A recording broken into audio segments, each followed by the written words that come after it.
Hello everyone, welcome back to my channel. आज start करेंगे हम पार्ट 21 ऑफ इंडियन कॉन्स्टिट्यूशन से। ये कवर करता है आर्टिकल 369 से लेके 392 तक। तो इस वाली वीडियो में हम 8 आर्टिकल कवर करेंगे। स्टार्टिंग के 3 चैप्टर्स में डिवाइड कर रही हूँ मैं इस पर्टिकुलर पार्ट को, क्योंकि थोड़ा सा लंबा है ये। तो first is article 369 for the day.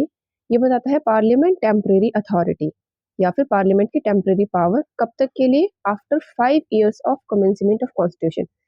संविधान लागू कब हुआ था? 1950 में। उसके बाद अगले 5 सालों तक पार्लियामेंट के पास कौन सी टेम्परेरी अथॉरिटी रहेगी, उसके बारे में बताता है ये। तो पार्लियामेंट को बोला गया था कि parliament can make laws for some of state list matter. ऐसे जो स्टेट लिस्ट है उसके लिए जो भी लॉज हैं वो स्टेट लेजिस्लेचर बनाता है, राइट। बट पार्लियामेंट को टेम्परेरी अथॉरिटी दी गई कि वो स्टेट लिस्ट के जो भी मैटर्स होंगे उनमें भी लॉज बना सकती है। एग्जाम्पल इसके मैंने लिखे हैं ट्रेड या फिर कॉमर्स। जो भी वस्तुओं का आदान प्रदान होता है इंटरस्टेट इंट्रास्टेट, तो उसके ऊपर लॉज बनाने की अथॉरिटी पार्लियामेंट को दी गई। इसमें कॉटन, फूड, कोल, आयरन, स्टील, माइका वगैरह थे। इसके अलावा इनसे रिलेटेड जो भी मैटर्स अराइज होंगे, जैसे कि ऑफेंस या फिर कोर्ट की jurisdiction, supreme court, high court के, उनके ऊपर लॉज बनाने की भी टेम्परेरी अथॉरिटी पार्लियामेंट को दी गई थी। अब ये मैटर्स जो है वो स्टेट लिस्ट के अंदर आते थे, राइट। बट जब पार्लियामेंट इनके लिए लॉ बनाएगी तो उन्हें ट्रीट करा जाएगा as concurrent list matters. Next is article 370। ये बताता है जेएंडके ऑटोनोमस स्टेट। जम्मू और कश्मीर को ऑटोनोमस स्टेट यानी कि अलग स्टेट जो है वो करार कर दिया गया था, राइट। बट इस पर्टिकुलर चीज को रद्द कर दिया गया by government of India on 5 अगस्त 2019। और इसके दौरान जो है बाइफोकेट कर दिया गया, जेएंडके को 2 यूनियन टेरिटरी बना दी गई। जेएंडके एक अलग से एंड लद्दाख को एक अलग यूटी बना दिया गया, राइट। मतलब कि इस टाइम पे ऑटोनोमस स्टेट नहीं है जेएंडके, एक यूनियन टेरिटरी की तरह एक्ट करेगी along with Ladakh. Next is article 371। ये बताता है प्रोविजंस फॉर अदर स्टेट्स के लिए। बहुत ही इंपॉर्टेंट आर्टिकल है ये पार्ट 21 के। इसके पार्ट से हमारे पास 371 ए से लेके जे तक। थोड़ा सा लंबा है ये, इसलिए मैंने चैप्टर्स में डिवाइड कर दिया है इस पर्टिकुलर पार्ट को। तो 371 खुद क्या बताता है? 2 स्टेट्स के बारे में बताता है ये, गुजरात और महाराष्ट्र ओनली। इनके जो गवर्नर्स होंगे वो एस्टेब्लिश करेंगे एक separate development board in Gujarat and Maharashtra. याद कर लीजिए इसे। किसके लिए? विदर्भाहा, मराठवाड़ा, सौराष्ट्र और कच्छ के जो एरियाज हैं उनके लिए एक अलग सेपरेट डेवलपमेंट बोर्ड बनाया जाएगा गुजरात और महाराष्ट्र के गवर्नर के द्वारा। अब जो नेक्स्ट के आर्टिकल्स हैं 71 ए से लेके जे तक along with this particular 71 article, इनको याद करने का ट्रिक जो है मैं वो आपको बता देती हूँ। सबसे पहले ये याद कर लीजिए कि इनको ऐड किया गया था बाई 368 आर्टिकल अमेंडमेंट। ट्रिक है महात्मा गांधी, नाम NAM एस MAGK, यहाँ पे M for Mahatma, G for. अब इसमें आप ये देख लीजिए कि M जो है यहाँ पे ये महाराष्ट्र के लिए है, जो 371 आर्टिकल में आते हैं। G is for Gujarat, N is for Nagaland, और आगे आगे जैसे मैं आपको बताती रहूंगी वैसे वैसे सीक्वेंस वाइज आप इनके साथ कनेक्ट कर लीजिएगा। बहुत ही इजी सा ट्रिक है, आपको याद हो जाएंगे 371 ए से लेके जे तक जो जो स्टेट्स हैं उनके नाम। तो 371 ए की तरफ चलते हैं। ये बताता है नागालैंड का स्पेशल स्टेटस। मतलब कि इस आर्टिकल में ये कहा गया था कि जो नागालैंड स्टेट है उसको जो है स्पेशल स्टेटस दिया जाएगा बाय पार्लियामेंट। तो पार्लियामेंट को ये कहा गया कि पार्लियामेंट जो है वो लॉज नहीं बनाएगी नागालैंड स्टेट के कुछ एक मैटर्स में। कौन कौन से मैटर्स थे वो? नागा रिलीजन से related social practices, custom, law and rights, civil and criminal justice, मैंने यहाँ पे हाईलाइट कर रखे हैं। तो जो भी इनके रिलीजन से रिलेटेड हैं या फिर कुछ सोशल प्रैक्टिसेस अगर यहाँ के लोग कर रहे हैं उनसे रिलेटेड, इनके जो कस्टम राइट्स हैं या फिर किसी भी तरीके की सिविल क्रिमिनल जस्टिस जो है उनमें पार्लियामेंट लेजिस्लेट नहीं करेगी। But without the state assembly consent कर सकती है, बट स्टेट असेंबली के कंसेंट के बिना नहीं करेगी। ये कंडीशन है इसके अंदर। Next is 371 B. ये बताता है असम स्टेट के बारे में, असम स्टेट के स्पेशल स्टेटस के बारे में। इसे ऐड किया गया था 1969 के अंदर। ये कहता है कि प्रेसिडेंट क्रिएट कमेटी इन असम लेजिस्लेटिव असेंबली। राष्ट्रपति के पास ये अधिकार रहेंगे कि वो एक स्पेशल कमेटी जो है with in Assam legislative assembly के अंदर बनाएंगी। मतलब असेंबली के अंदर एक और कमेटी। उस कमेटी का काम क्या होगा कि जो कमेटी है वो कंट्रीब्यूट करेगी। कंट्रीब्यूट के मतलब उसके जो मेंबर्स होंगे वो ट्राइबल एरिया ऑफ असम जो है वहां से बिलोंग करेंगे along with other members, right.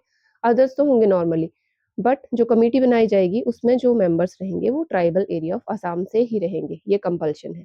371C बताता है मणिपुर स्टेट के बारे में, ऐड किया गया था 1972 के अंदर। इसमें भी एक स्पेशल कमेटी जो है उसे क्रिएट किया जाएगा, बट उस कमेटी के अंदर मेंबर्स जो है मणिपुर के हिली एरियाज में से ही होंगे। इसके अलावा जो गवर्नर है मणिपुर के, वो एक एनुअल रिपोर्ट सबमिट करेंगे to the president of India कि किस तरीके से हिल एरियाज जो है मणिपुर के, उनकी एडमिनिस्ट्रेशन जो है वो चल रही है। 371D एंड E जो है वो बताते हैं आंध्र प्रदेश रिस्पेक्टिवली एंड तेलंगाना के बारे में। D for AP and E is for Telangana. ये बताते हैं कि राष्ट्रपति जो है उनका ये कर्तव्य रहेगा कि वो इक्वल अपॉर्चुनिटी जो है वो प्रोवाइड कराए people of this two states in public employment and education sector. 371F बताता है सिक्किम के बारे में। सिक्किम के लोगों के कस्टम राइट्स या फिर जो सिविल, हमने पीछे जो पढ़े थे पॉइंट, सिविल ज्यूरिस्डिक्शन है या फिर केसेस है, उनकी प्रिजर्वेशन, उनके रिलीजन की प्रिजर्वेशन किस तरीके से की जाएगी वो पार्लियामेंट डिसाइड करेगी। सिमिलरली 371G जो है वो मिजोरम के लिए है। उनके कस्टम राइट्स, रिलीजन, उनका जो सिविल एंड क्रिमिनल जो भी रिकॉर्ड है, उनकी प्रिजर्वेशन किस तरीके से होगी ऑफ मिजोस, ये स्पेशल कम्युनिटी है मिजोरम की, उसको पार्लियामेंट जो है वो डिसाइड करेगी। Next is 371H। 371H is next, ये बताता है अरुणाचल प्रदेश के बारे में। अरुणाचल प्रदेश के गवर्नर की रिस्पॉन्सिबिलिटी रहेगी कि वो लॉ और ऑर्डर बनाए इस स्टेट के लिए। 371I is for Goa. ये बताता है कि legislative assembly members of Goa जो है वो ग्रेटर देन 30 होंगे, इससे लेस नहीं होंगे। 371J बताता है हैदराबाद प्लस कर्नाटका रीजन के बारे में। कर्नाटका का कौन सा रीजन? कल्याणा फ्रॉम कर्नाटका। तो ये दो जो स्टेट है, इनके लिए स्पेशल डेवलपमेंट बोर्ड जो है उसकी एस्टेब्लिशमेंट की जाएगी। Next is article 372। ये बताता है continuance in force of existing laws and their adaptation, यानी कि कॉन्स्टिट्यूशन के लागू होने से पहले जो भी लॉज हैं जो चल रहे थे, फोर्स में थे, उनका क्या होगा कॉन्स्टिट्यूशन के लागू होने के बाद। तो जो भी लॉज को यहाँ से कट कर दीजिए, एक्ट्स, ऑर्डिनेंसेस, रूल्स जो हैं before commencement of constitution force में थे, चल रहे थे, वो वैलिड रहेंगे अनलेस उन्हें रिपील या फिर अमेंड किया जाए। ठीक है, तब तक वो वैलिड रहेंगे। सेकंड पॉइंट कहते हैं कि प्रेसिडेंट जो है can adapt modify as per new constitution. जो नया कॉन्स्टिट्यूशन बनना था 1955 में, उसके हिसाब से राष्ट्रपति जो है वो अडेप्ट कर सकते हैं या फिर मॉडिफाई कर सकते हैं उन प्रीवियस एक्ट्स, ऑर्डिनेंसेस या फिर रूल्स को। अब जो प्रेसिडेंट के मॉडिफिकेशन की टाइम लिमिट थी वो थी 3 साल की ओनली, टिल 1953, 50 से लेके 53 तक। अब उसके बाद क्या होगा ये भी तो क्वेश्चन है। 1953 के बाद संसद, पार्लियामेंट और कॉम्पिटेंट अथॉरिटी के पास ये अथॉरिटी चली जाएगी कि वो ये एक्ट्स, ऑर्डिनेंसेस, रूल्स जो है इनके साथ क्या करना है उसके बारे में देखेंगे, प्रेसिडेंट के पास नहीं रहेगी। आर्टिकल 373 इज नेक्स्ट, ये बताता है president power to make orders with respect to person under preventive detention. Preventive detention होता है, उसके अंदर कौन से लोग आएंगे? जिन्होंने बहुत ही संगीन जुर्म किया हो, बहुत ही खतरनाक मुजरिम हो, राइट। तो प्रेसिडेंट के पास ये पावर थी कि after for the first year of constitution 1950 में वो जो है प्रिवेंटिव डिटेंशन के लोगों को गिरफ्तार करा सकते थे। उनके ऊपर कोई मुकदमा नहीं चलेगा, डायरेक्टली उन्हें जो है गिरफ्तार कर लिया जाएगा, हिरासत में ले लिया जाएगा। अब ये क्यों किया गया ऐसा फॉर 1950? क्योंकि उस टाइम पे कॉन्स्टिट्यूशन बन रहा था, राइट, डेमोक्रेसी मिली थी इंडिया को, तो बहुत सारी ऐसी चीजें थी जो चल रही थी और देश जो है रेडी नहीं था किसी भी क्रिमिनल एक्ट के लिए। तो इन लोगों को फॉर नेशनल सिक्योरिटी जो है बिना किसी केस चलाए हिरासत में लिया जा सकता था on the order of president. Article 374 बताता है फेडरल कोर्ट जजेस एंड पेंडिंग प्रोसीडिंग्स के बारे में। अब 1935 के एक्ट के अंडर, राइट, जो भी हमारे पास केसेस थे या फिर पेंडिंग प्रोसीडिंग्स थी, उन्हें ऑटोमेटिकली शिफ्ट कर दिया जाएगा टू सुप्रीम कोर्ट जज।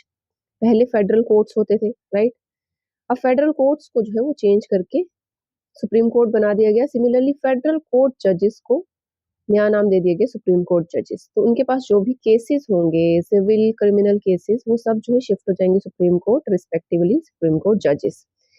इसके अलावा ये भी कहा गया कि जो फेडरल कोर्ट्स ने जजमेंट्स दी थी previously before commencement of constitution, वो भी वैलिड रहेंगी। ऐसा नहीं कि उन्हें इनवैलिड करार दे दिया जाएगा उन प्रोसीडिंग्स में। फोर्थ पॉइंट ये कहता है कि jurisdiction of privy council will be ceased for Indian matters. Privy council क्या थी? जो हमारे पास ब्रिटिश गवर्नमेंट थी जो इंडिया के ऊपर राज कर रही थी, उन्होंने बनाया था प्रीवी काउंसिल। इसके अंदर जो ब्रिटिशर्स थे वो हेड करते थे। अब देश को आज़ादी मिल गई, ब्रिटिशर्स चले गए, तो उनकी जो बनाई हुई काउंसिल है उससे भी अधिकार छीन लिया गया कि वो किसी भी मामले में इंडिया के लाइक जो भी सिविल या फिर क्रिमिनल केसेस है उनके मामलों में उनकी जो ज्यूरिसडिक्शन है वो नहीं दे सकती, क्योंकि इसको रद्द कर दिया गया था इनके द्वारा जो भी वो काम करते थे। आर्टिकल 375 बताता है कोर्ट्स अथॉरिटीज ऑफिसर्स फंक्शन के बारे में। अब जो कोर्ट अथॉरिटी ऑफिसर्स हैं, राइट, वो कंटिन्यू वर्किंग या फिर जो भी एक्सरसाइज वो कर रहे थे वो करते रहेंगे during India shift to democratic republic. पहले इंडिया जो थी वो अधीन थी ब्रिटिश गवर्नमेंट के, बट अब इंडिया जो है वो आज़ाद हो गई है, डेमोक्रेटिक रिपब्लिक बन गई है। बट जो ऑफिसर्स अथॉरिटी थी वो काम करते रहेंगे अपना, जिस तरीके से वो पहले कर रहे थे, इनके बारे में ऐसा कहा गया। Similarly last article for the day is 376। ये बताता है प्रोविजंस एज टू जजेस of high court. Supreme court के जजेस के बारे में हम 374 आर्टिकल में देख लिया, बट हाई कोर्ट के जजेस जो हैं वो भी अपना काम करते रहेंगे जैसे वो पहले करते थे विद इन डेमोक्रेटिक इंडिया। अब ये सब क्यों किया गया? क्योंकि डेमोक्रेसी, अब एक देश आज़ाद होता है, राइट, तो बहुत सारी चीज़ें होती हैं जो शिफ्ट होती हैं। देश के ऑफिसर्स हैं या फिर जो भी एग्जीक्यूटिव है उनको बहुत सारा काम करना पड़ता है देश को सुचारू रूप से चलाने के लिए। संविधान बन रहा था, नए लॉज बन रहे थे, रूल्स बन रहे थे, तो इस टाइम पे वो ऐसा नहीं कर सकते थे कि जो प्रीवियसली काम कर रहे थे लोग उनसे उनके अधिकारों को छीन लेते, क्योंकि इससे जो है देश की जो फंक्शनैलिटी है वो इम्पैक्ट होती। तो ऐसा कहा गया कि जो जैसे काम कर रहा था वो कुछ टाइम तक वैसे ही काम करता रहे जब तक कि नए लॉज नहीं बनते, राइट। तो ये थे हमारे पास आर्टिकल आज के 376 तक। आई होप आपको ये समझ आए होंगे। छोटे छोटे से पॉइंट्स में मैंने आपको बताया है। अगर किसी भी आर्टिकल में आपको डाउट है तो आप कमेंट सेक्शन में ज़रूर से लिख सकते हैं। इसी के साथ अगर वीडियो आपको अच्छी लगी हो तो ज़रूर से चैनल को सब्सक्राइब करें, औरों से भी सब्सक्राइब कराएं, ज़रूर से नोटिफिकेशन को ऑन करें।